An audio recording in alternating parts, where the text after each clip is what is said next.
आप अपना परिचय दीजिए। मेरा नाम अभिषेक राज सिंह है। मैं पेशे से अधिवक्ता हूँ। भारत के सर्वोच्च न्यायालय में प्रैक्टिस करता हूँ, सुप्रीम कोर्ट में प्रैक्टिस करता हूँ और आचरण से मैं समर संघी हूँ।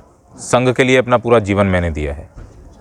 अब चूंकि संघ का नाम लिया है आपने, हम आपसे जानना चाहेंगे कि संघ और संगठन बनाने का अधिकार संविधान का कौन सा अनुच्छेद देता है? देखिए, संगठन का जो अधिकार है वो कानून आपको देता है। संगठन बनाने का जो अधिकार है, ट्रस्ट बनाने का अधिकार है, ऑर्गेनाइजेशन बनाने का अधिकार है, वो कानून आपको देता है। लेकिन संघ बनाने का जो अधिकार है वो नेचर आपको देता है।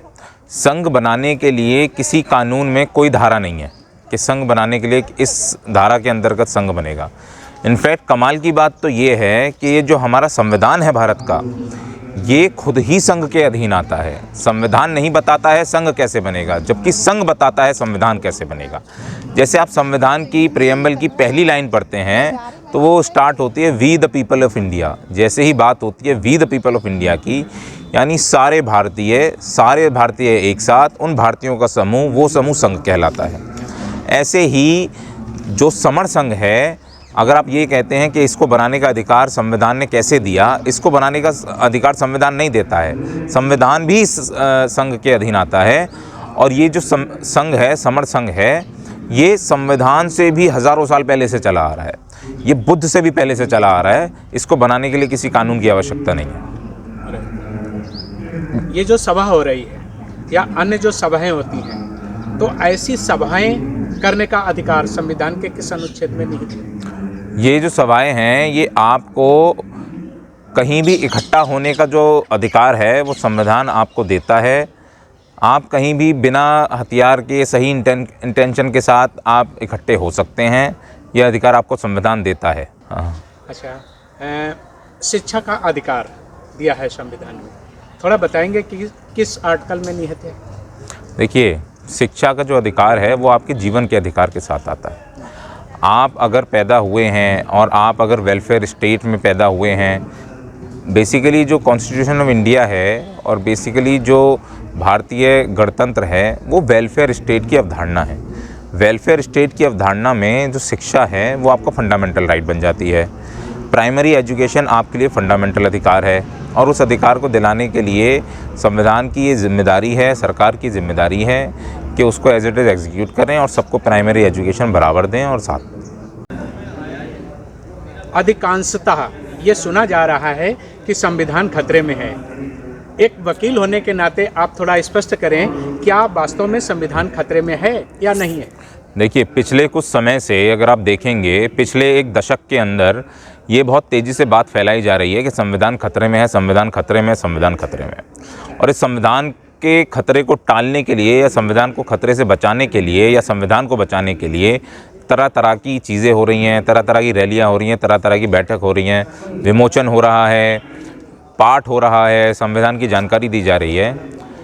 लेकिन जो लोग संविधान का पाठ करा रहे हैं, संविधान की पाठशाला चला रहे हैं, संविधान का ज्ञान दे रहे हैं, उनसे सीधा सवाल ये है, क्या संविधान पढ़ने मात्र से या संविधान की जानकारी लेने मात्र से संविधान बच जाता है? और अगर संविधान वास्तव में खतरे में है तो कल को ये किताब अगर ख़त्म हो जाती है तो फिर क्या किया जाएगा? तो जो हकीकत है वो ये है कि संविधान खतरे में नहीं है। ये संविधान जिन लोगों के ऊपर लागू होता है या जिन लोगों को इस संविधान से फ़ायदा मिलता है या जिन लोगों को कभी अधिकार नहीं मिला और संविधान ने उन लोगों को अधिकार दिए हैं, उन लोगों के अधिकार, उन लोगों की ज़िंदगी, उन लोगों के फंडामेंटल राइट्स खतरे में हैं। संविधान अपनी जगह वहीं है। संविधान तो अभी भी है। संविधान के रहते रहते आरक्षण आपका बकाया है, लेकिन नौकरियां खत्म हो गई। सरकारी संस्था खत्म हो गए, लेकिन आरक्षण आपका कहीं नहीं गया, आरक्षण आपका बकाया है। इनफैक्ट आरक्षण तो गरीबों के लिए जुड़ और गया संविधान के माध्यम, सुप्रीम कोर्ट के माध्यम से संविधान में। तो संविधान आपका वहीं है। उसके जो ऑल्ट्रेशंस हैं, एडिशंस हैं, सब्सट्रैक्शंस हैं, वो सारे के सारे वहीं हैं। ये किताब रह जाएगी। इस किताब का लाभ लेने वाले जो लोग हैं वो खतरे में हैं, वो चले जाएंगे, वो मर जाएंगे। फिर आपकी जो आने वाली पीढ़ियां हैं वो इस किताब को पढ़ेंगी, इसका पाठ करेंगी, इसको देखेंगी और ये कहेंगी कि हमारे जो बाप दादा थे जो यहाँ पे पाठ किया करते थे इन किताबों का, इन किताबों को पढ़ते थे, वो क्या करते, तो जो है किताबों को अपने सर में मारा करते थे, तो इन किताबों के अधिकारों को नहीं बचा पाए। किताब है, चले गए। जैसे धम्म है, धम्म की चीज़ें हैं, विनय पीटक है, लेकिन आचरण बंद हो गया। ऐसे ही संविधान रहेगा, संविधान की किताब रहेगी, लेकिन एग्जीक्यूशन खत्म हो जाएगी। ऐसी कंडीशन में विकल्प क्या है कि वो संविधान के मानने वाले लोग बने रहें? विकल्प क्या है? देखिए, किसी भी देश में, किसी भी समाज में, कहीं भी अगर आप देखेंगे तो ये समझ आएगा कि जीतते वो लोग हैं जो लोग इकट्ठे रहते हैं। संविधान भी ये कहता है इकट्ठे हो जाओ, 51% हो जाओ, आ जाओ और जिसको जो अधिकार चाहिए वो ले जाओ।